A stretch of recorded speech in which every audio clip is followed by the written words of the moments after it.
शेष है ए बर्षर केसिंगा ब्लॉक शेष अनास्था प्रस्ताव विदा हेले केसिंगा ब्लॉक सरपंच संघ सभापति सुबोध रणा।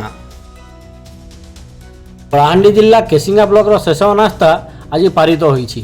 अनास्था प्रस्ताव पर आलोचना सहित गुप्त मतदान सोमवार समाप्त होईछि। फटकामाल ग्राम पंचायत 12टी वार्ड मध्य फटकामाल 11 जन वार्ड सभ्य सभ्या गुप्त मतदान करथिले। अनास्था सपक्ष 10 जन भोट देथिबा बेले केवल जणे अनास्था विपक्ष मतदान करथिबा सूचना रहिछि।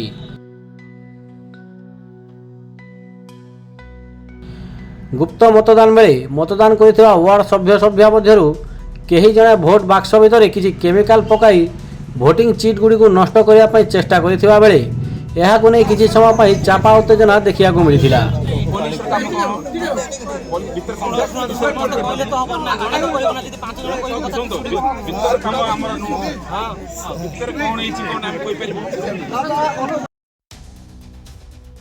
केमिकल पकाइथिबा घटना को निर्वाचन अधिकारी केसिंगा तहसीलदार प्रशांति प्रधान स्वीकार करने सहित तदंत चली जे एपरि काम करिछि ता विरुद्ध आईन आश्रय नियाजिबो बोली सूचना दैछन्ति। विधिबद्ध भाव सरपंच सुबोध रणा को पदच्युत कराइथिबा नै सूचना दैछन्ति कलाहांडी जिल्लापाल।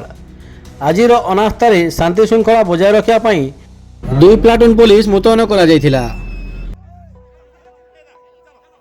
केसिंगारू अनिल कुमार संग्राम के फरीदेव रिपोर्ट सत्यर स्वर।